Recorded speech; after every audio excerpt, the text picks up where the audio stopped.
আজকে আমরা আলোচনা করব বিএসসি অনার্স ফোর্থ ইয়ারের একটি ইলেকট্রনিক্সের প্র্যাকটিক্যাল, যেখানে প্র্যাকটিক্যালটির নাম হচ্ছে একটি ইউনিজাংশন ট্রানজিস্টর ব্যবহার করে একটি করাপদার তরঙ্গ জেনারেটর তৈরি করেন এবং এর কম্পাঙ্ক নির্ণয়। ইংরেজিতে হচ্ছে to construct a sawtooth wave generator employing a unijunction transistor and to determine its repetitive frequency.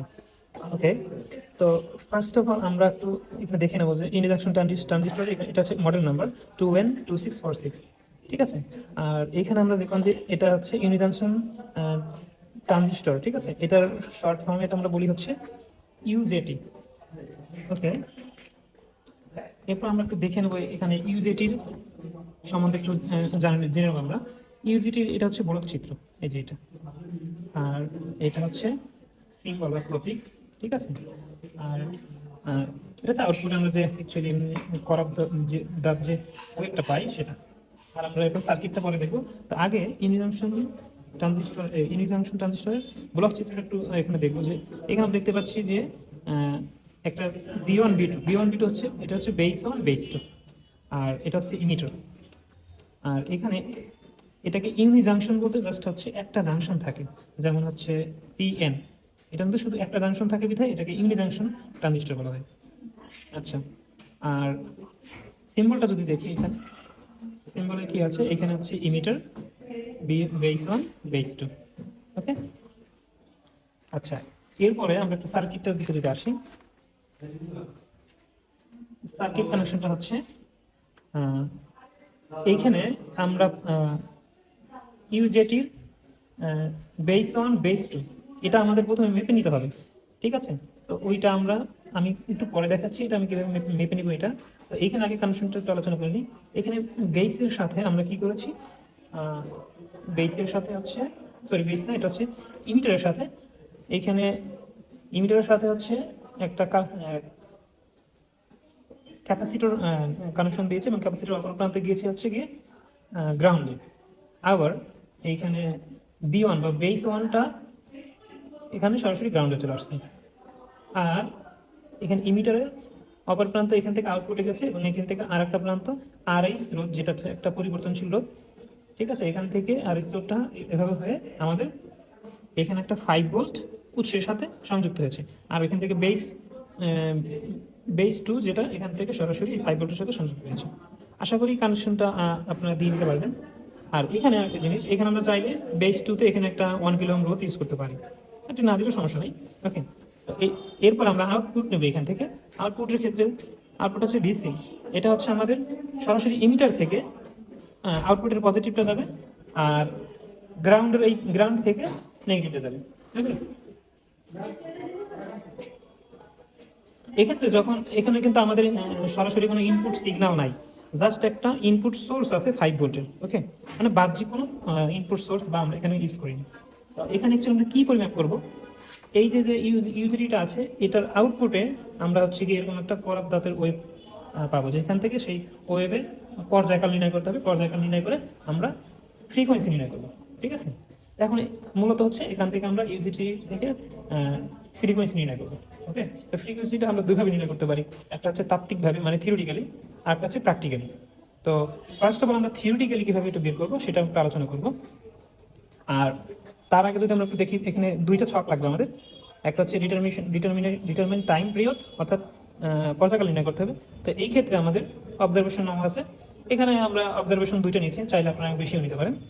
এরপর রেজিস্টার লাগবে। রেজিস্টারটা অ্যাকচুয়ালি যে এই রেজিস্টারটা পরিবর্তনশীল মানে, ঠিক আছে। আমরা এখানে একটা রোধ ইউজ করেছি 100 কিলো ওহম, ঠিক আছে, আর হচ্ছে 49 কিলো ওহম। এবার আপনারা ভিন্ন ভিন্ন রোধ ইউজ করে নিতে পারেন।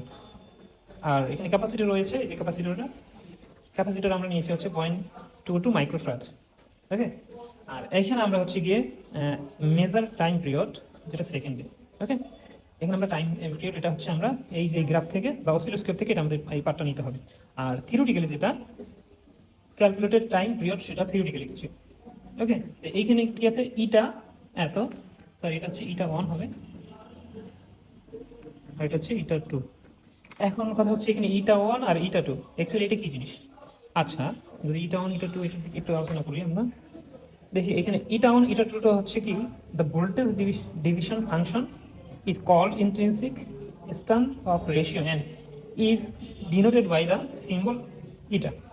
ওকে, যদি একটু বলতে যাই, এটা হচ্ছে অ্যাকচুয়ালি ইন্ট্রিনসিক স্ট্যান্ড-অফ রেশিও, ঠিক আছে, যেটাকে আমরা এটা বলছি, যেখানে ইটাটা বের করার ফর্মুলা হচ্ছে ইটা ইকুয়ালস টু হচ্ছে eta one equals to R B one divided by R B one plus R B two, ঠিক আছে। এটা একটা অ্যাকচুয়ালি মূলত বিষয়, এটা হচ্ছে বেস ওয়ান এবং বেস টু এর মধ্যবর্তী যে রোধের অনুপাতটা, ঠিক আছে, যেখানে এই যে বি ওয়ান দ্বারা মিনস করা হচ্ছে বেস ওয়ান এবং ইমিটারের মধ্যেকার রোধ বা বাধাটা। যদি আমরা দেখি ব্লক ডায়াগ্রাম দেখে এটা ভালো বুঝবো, যেমন এখানে এটার ক্ষেত্রে আমরা দেখতে পাই যে এখানে দেখতে পাচ্ছি এটা যখন আমরা মাপবো অ্যাকচুয়ালি, তখন হচ্ছে ইমিটারে আমাদের পজিটিভটা থাকবে, আর যদি ইমিটার আর বেসের মধ্যবর্তী যে রোধটা নির্ণয় করতে যায়, সেক্ষেত্রে এটা পজিটিভ, ইমিটারটা পজিটিভে থাকবে আর বেস ওয়ানটা নেগেটিভ থাকবে। সেক্ষেত্রে আমরা যে রোধটা পাবো এটা আমরা টুকে রাখবো। আবার পরবর্তীতে আবার এটাতে পজিটিভ, ইমিটার তো পজিটিভই থাকবে, আর বেস টুতে হচ্ছে গিয়ে আবার নেগেটিভ প্রান্ত দিব, তখন আমরা যে এখান থেকে রোধ নির্ণয় করবো। এবং এই যে দুইটা রোধের মান বেস বি ওয়ানের আর বি ওয়ান পাবো আর আর বি টু পাবো, এটা আমরা যদি এখানে বসাই ইটা ক্যালকুলেটরের ক্ষেত্রে, যদি R B one divided by R B one plus R B two বসাই, আমরা যেটা ইউজিটা ইউজ করেছি সেখানে আমরা মান পেয়েছি এমন আর বি ওয়ান সমান 12.60 এবং আর বি টু সমান 12.59। এটা যদি অনুপাত করি দেখলাম এখানে আমরা পেয়েছি 0.50019, ওকে, এটা 0.5 ধরে নিয়েছি আমরা। আর আর বি টু নির্ণয় করার ক্ষেত্রে উপরে আমরা R B two divided by R B one plus R B two করবো, এটা করলে আর ইটা টু এর মান পাবো, ওকে। আচ্ছা, এখন আমরা হচ্ছে ইউজেটিটার হচ্ছে গিয়ে বেস ওয়ান এবং বেস টু এর মধ্যবর্তী যে রোধটা এটা নির্ণয় করবো। অ্যাকচুয়ালি এই ইউজেটির বেস ওয়ান এবং বেস টুর মধ্যে অনেক বেশি মানের রোধ থাকে, যেটা হচ্ছে মেগা রেজিস্ট্যান্সের, আচ্ছা, মেগা রেঞ্জের অ্যাকচুয়ালি। আচ্ছা, তো ফার্স্ট অফ অল আমাদেরকে ইউজেটিটার হচ্ছে গিয়ে বেস ইমিটার কালেক্টর, এটা আমাদেরকে কনফার্ম হয়ে নিতে হবে। তো এখন আমরা যদি ব্লক ডায়াগ্রাম যেটা দেখেছিলাম, যে এইখানে আমাদের ইমিটারের সাথে আমাদের মাল্টিমিটার পজিটিভ অংশ এবং মাল্টিমিটার নেগেটিভ অংশ থাকবে হচ্ছে গিয়ে বেস ওয়ান, যখন আমরা বেস ওয়ান এবং ইমিটারের মধ্যবর্তী রেজিস্ট্যান্সটা নির্ণয় করবো। আচ্ছা, তো আমরা এখানে দিকে আসি। তো আমরা এখন জানি না যে এটার কোনটা বেস ওয়ান কোনটা বেস টু, এটা রোধটা ডিটারমাইন করার পরে আমরা হচ্ছে গিয়ে কনফার্ম হবে যে এটা বেস ওয়ান এটা বেস টু। এক্ষেত্রে যেটার যে বেসের মানের রোধের মান বেশি হবে সেটা হচ্ছে বেস ওয়ান, এবং যেটা রোধের মান কম হবে সেটা হচ্ছে বেস টু। তো আমাদের পজিটিভটা সবসময়, আমি এখানে এটা সাজিয়ে নিয়েছি, এখানে এটা হচ্ছে ইমিটার, আর এখন এটা বেস ওয়ান হতে পারে অথবা এটা বেস ওয়ান হতে পারে, এখন সেটা আমরা ডিটারমাইন করি। তো প্রথমে আমি ইমিটারের সাথে মাল্টিমিটার পজিটিভটা কানেক্ট দিয়ে রেখেছি।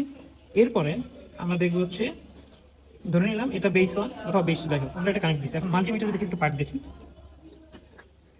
আমরা মাল্টিমিটারে আমরা যেহেতু বলেছি যে এখানে রোধের মানটা হচ্ছে মেগা রেজিস্ট্যান্সের, মানে মেগা রেঞ্জের, সেক্ষেত্রে আমরা মাল্টিমিটারটা এখানে মেগা রেঞ্জে দিয়ে রেখেছি, 20 মিলিয়নে দেখে রেখেছি। আচ্ছা, এরপরে এখানে আমরা দেখতে পাচ্ছি যে এখানে রেজিস্ট্যান্সটা কত আসছে, 13.30 মোটামুটি। আচ্ছা, এটা একটু টুকে রাখছি আমরা।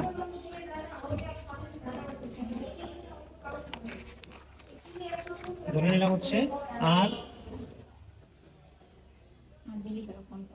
আর বি প্রথমে দিয়ে নিলাম, এটা হচ্ছে গিয়ে কত পেলাম আমরা, 13.30 দিয়ে রেখে আছে, যাই হোক এটা হচ্ছে এমই।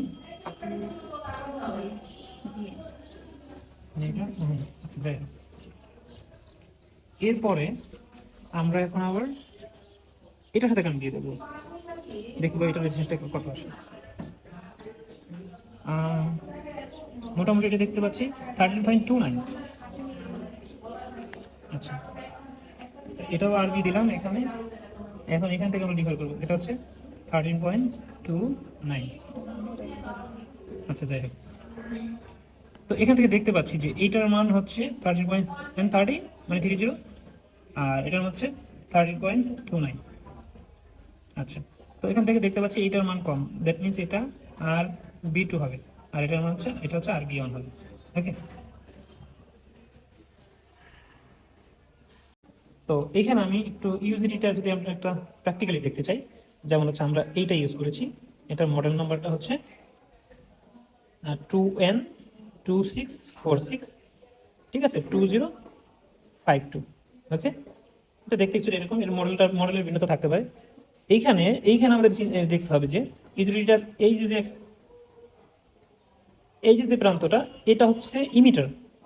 আর এখন এখান থেকে বোঝার উপায় হচ্ছে কোনটা বেস 1 কোনটা বেস 2। এটা বুঝতে হলে ওই যে আমরা যে RB1 RB2 নির্ণয় করেছি, মানে বেস 1 এবং ইমিটার মধ্যে যে রোধ আর বেস 2 এবং ইমিটার মধ্যে যে রোধ, এই দুইটা থেকে আমরা ডিটারমাইন করবো যে কোনটা বেস 1 আর কোনটা বেস 2। ঠিক আছে, তো এক্ষেত্রে আমরা যে RB1 বা RB2 যেটার ক্ষেত্রে আমরা হচ্ছে রোধের মানটা বেশি পাবো, সেটাকে আমরা RB1 বা বেস 1 ধরে নেব। আর যেটা হচ্ছে রোধের মান কম পাবো, সেটা বেস 2 ধরে নেব। ওকে, আমি যদি আরেকটু বলি যে এখান থেকে বেস 1 আর বেস 2 আর ইমিটারে কিভাবে বুঝবো? এইখানে যদি একটু দেখি যে এই যে ইমিটার যে প্রান্তটা, এই প্রান্তটা এই যে সারফেসটা আছে গোলাকার, এই ইমিটারটা একেবারে কিনারের দিকে একটু ঘেঁষে থাকে, যেটা আশা করি আপনারা কাছে থেকে দেখলে বুঝবেন। আমার এটা তো আমরা এরপরে একটু সার্কিটের দিকে আসবো। তা আমরা আশা করি ইটা 1 ইটা 2 বুঝলাম। এই যে এখানে যে আমরা ইউজ করেছি যে টাইম পিরিয়ড নির্ণয়ের ক্ষেত্রে, যখন ইটা 1 0.5 এবং ইটা 2 0.8 ধরে নিচ্ছি। ওকে, এটা আমরা মান বসি। এখন আমরা হচ্ছে গিয়ে টাইম পিরিয়ড মেজার করব, যেটা অসিলোস্কোপ থেকে। আচ্ছা, তো ফার্স্ট অফ অল আমরা অসিলোস্কোপটাকে অন করে নিব। আর হচ্ছে এখানে ট্রেনের বোর্ড লাগবে, ট্রেনের বোর্ডটাও আমরা অন করে দিচ্ছি। ওকে, আমি সার্কিটটাকে আগে থেকেই প্রিপেয়ার করে রেখেছি। ঠিক আছে, যদিও এই সার্কিটটার ইউটিলিটার পাগুলি খুবই কাছাকাছি থাকে, তো এখান থেকে এটা এভাবে দেখানোটা একটা ডিফিকাল্ট হয়ে যাবে। আমি সার্কিটে যেটা দেখিয়েছি, আশা করি আপনারা এভাবে এটাকে কানেকশন দিয়ে নিতে পারবেন। এবং এটা কানেকশন দিতে হলে ফার্স্ট অফ অল আমাদের বেস 1 বেস 2টা আগে ডিটারমাইন করতে হবে, যেটা আমি আপনাদেরকে বলেছি যে বেস 1 বেস 2 কিভাবে আমরা ডিটারমাইন করব। ওকে, তো আমি এখানে কানেকশন দিয়েছি। যেমন যদি এখানে একটু আসি, আমি এখানে যেভাবে নির্ণয় করেছি, এটা হচ্ছে আপনার বেস 2। ঠিক আছে, বেস 2 থেকে গিয়েছে হচ্ছে গিয়ে 5 ভোল্টে, যেটা আমরা চিত্রের দিকে দেখতে পাবো যে এই যে বেস 2 থেকে 5 ভোল্টে গিয়েছে। ওকে, আবার পরবর্তীতে বেস 1 থেকে কোথায় গেছে? গ্রাউন্ডে। সেটা আমরা দেখি। এই যে এইখানে এটা হচ্ছে বেস 1 থেকে এই তারটা হয়ে এটা আমাদের গিয়েছে গ্রাউন্ডে। আর হচ্ছে আমাদের অসিলোস্কোপের এই আউটপুট যাবে হচ্ছে গিয়ে আমাদের ইমিটারের গোড়ার প্রান্ত থেকে, ঠিক আছে। এটা অসিলোস্কোপের ধনাত্মক প্রান্ত আর অসিলোস্কোপের ঋণাত্মক প্রান্ত একসাথে গ্রাউন্ড কমন করে দিয়েছি, যেখানে আমরা এই যে অসিলোস্কোপের দিকে তাকালে আমরা দেখতে পাবো যে এরকম শেপের একটা আউটপুট আসবে। ওকে, তো এখানে এক বিষয় আছে যে এখানে তো আমি এটা আগে থেকে এটা ঠিক করে রেখেছি ওয়েবটাকে সুন্দরভাবে। তো এইটা যদি আপনারা করতে চান, সেক্ষেত্রে আপনাকে এই অসিলোস্কোপ সম্বন্ধে ভালো ধারণা থাকতে হবে যে অসিলোস্কোপটা কীভাবে ইউজ করতে হয়। তো যদি এই অসিলোস্কোপ সম্বন্ধে আপনারা যারা না জানেন, এই ব্যাপারে আমার একটা ভিডিও আছে, আমার এই ভিডিওর ডিসক্রিপশন বক্সে ওইটা লিঙ্ক দেওয়া থাকবে, আপনারা ওইটা আগে দেখে নেবেন, তাহলে এটা সম্বন্ধে ভালো বুঝবেন। আচ্ছা, এখন এইখান থেকে আমি যেটা বলেছিলাম যে আমাদের কি নির্ণয় করতে হবে, প্রথমে ফ্রিকোয়েন্সি নির্ণয় করতে হবে। ফ্রিকোয়েন্সি নির্ণয়ের জন্য এখানে আমাকে সময় নির্ণয় করতে হবে, যেটা হচ্ছে মেজার টাইম পিরিয়ড। ওকে, সময়টা কিভাবে নির্ণয় করব? যদি আমি একটু এইখানে আসি চিত্রটার দিকে, যে আমরা দেখতে পাচ্ছি যে ডিসপ্লেতে হচ্ছে অসিলোস্কোপে এরকম কতগুলো ওয়েভ দেখতে পাচ্ছি। তো অ্যাকচুয়ালি আমরা যদি দেখি যে এক্স অ্যাক্সিস, যেহেতু আমরা সময় নেব, আর সময়টা হচ্ছে এক্স অ্যাক্সিসে থাকে আর ভোল্টেজ থাকে হচ্ছে ওয়াই অ্যাক্সিসে। তো আমরা এখানে পর্যায়কাল নেব। ঠিক আছে, পর্যায়কাল পাওয়ার জন্য হচ্ছে আমরা এইখানে দেখবো হচ্ছে গিয়ে এই যে একটা ওয়েভ, এই ওয়েভটার এক্স অ্যাক্সিসে কতটুকু দূরত্ব গিয়েছে, এইটা হচ্ছে সময়, এখানে টাইম পিরিয়ড। তো এটা আমরা অ্যাকচুয়ালি দুইটা ভাগে ভাগ করে নিতে পারি। অনেক সময় অনেক বইতে দেওয়া আছে, দেখছি যে এটা এরকম ভাবে দিয়ে এইখান থেকে এইটুকু T1 স্মল T1, এখান থেকে এইটুকু স্মল T2, এবং এই দুইটার যোগফল হচ্ছে টোটাল টাইম পিরিয়ড। ঠিক আছে, ওকে। তো আমরা যদি একটু ডিসপ্লের দিকে আসি, এইখানে যদি দেখি যে এই যে এই একটা ওয়েভের জন্য এর এক্স অ্যাক্সিসের দূরত্বটা কত। আচ্ছা, এটা আমরা একটু আগে ফিক্স করে নিই, যেহেতু আমরা এই যে পজিশনারি ওয়েভ এটা দিয়ে আমরা একটু এটা উপর নিচে করে নিচ্ছি, যাতে আমাদের এটা মাপতে সুবিধা হয়। আচ্ছা, আমরা একটু পার্ট নিব। তো প্রথমে একটু দেখে নিই যে আমরা যেহেতু সময় মাপবো, তো এখানে টাইম পার ডিভিশনটা কতটা আছে, আমরা এখানে 1 দিয়ে রেখেছি। যদিও নটটা একেবারে কাছাকাছি হয় না, তো এটা আমরা 1 দিয়ে রেখেছি, মানে এটা হচ্ছে 1 মিলি সেকেন্ড। ওকে, টাইম পার ডিভিশনটা। আর এখন এটা মাপার ক্ষেত্রে অনেকে কনফিউশন থাকে যে অ্যাকচুয়ালি তাহলে এখানে কীভাবে মাপবো। দেখেন এইখানে যে একটা ওয়েভ, পূর্ণ ওয়েভ, আচ্ছা এটা ধরলাম এখান থেকে শুরু হয়ে এই পর্যন্ত এইখানে গিয়ে শেষ হয়েছে, যেখানে আপসা দেখা যাচ্ছে।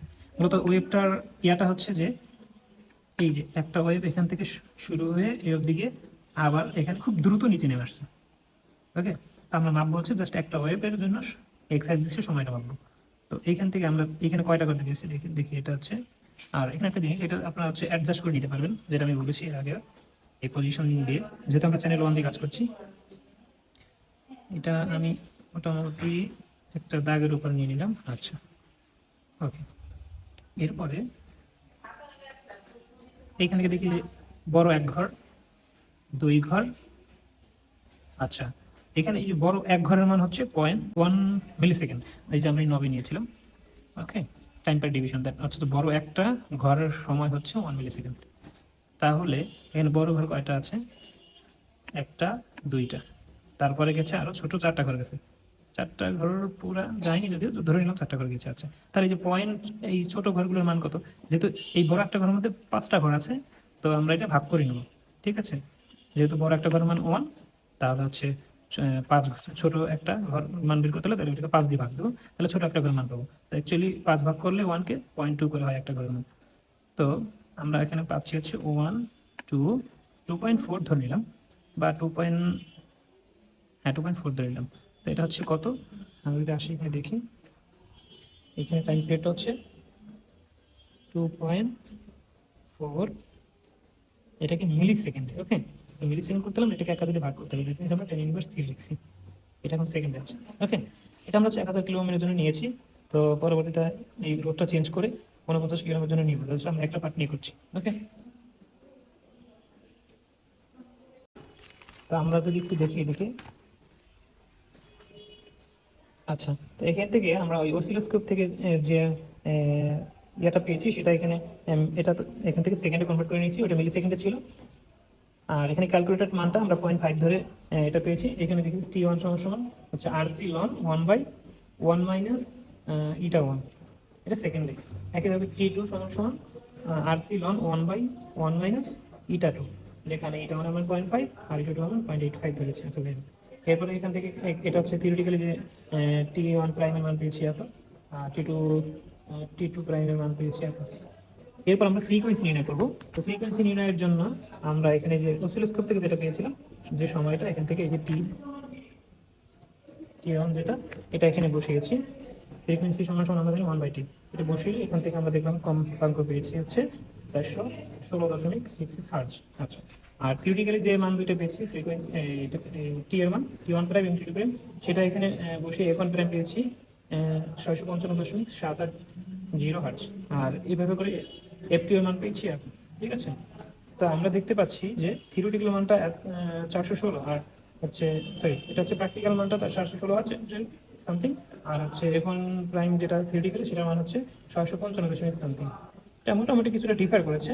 তো এটা যদি ভালো করে হচ্ছে গিয়ে মানে অনেক সাবধানভাবে অর্জন করে করা হয়, সেক্ষেত্রে এই ডিফারেন্সটা আরও কমবে। ওকে, আর এটার ক্ষেত্রে মোটামুটি ডিফারেন্সটা কম এসছে। আমরা যেহেতু 0.5 দিয়ে করেছি, সেক্ষেত্রে আমাদের এই দুইটা মান কম্পেয়ার হবে। তো এখান দেখতে পাচ্ছি মোটামুটি অনেকটা কাছাকাছি মান পেয়েছি। ঠিক আছে, তো এখানে শেষের দিকে আমরা হচ্ছে থিওরিটিক্যালি যে টি এর মানটা ইটা 1 এবং ইটা 2 জন্য নিয়েছিলাম, এখানে সেটা ক্যালকুলেট করে দেখিয়েছি। যেমন T1 ইকুয়ালস টু RC লন 1/1 মাইনাস ইটা, আর T2 ইকুয়ালস টু একইভাবে RC লন 1/1 মাইনাস ইটা 2। এই দুইটার জন্য যে টি এর মান পেয়েছি এটা আমরা এখানে দেখিয়েছি। ওকে, তো আজকে ভিডিও এই পর্যন্তই। যদি এখানে কারো কনফিউশন থাকে বা কোনো সমস্যা থাকে তো অবশ্যই কমেন্ট করে জানাবেন। আর যদি আপনার ভিডিওটি ভালো লেগে থাকে, অর্থাৎ আপনি যদি ভিডিওটা দেখে উপকৃত হয়ে থাকেন, তো অবশ্যই আমাদের চ্যানেলটি সাবস্ক্রাইব করবেন। ধন্যবাদ সকলকে।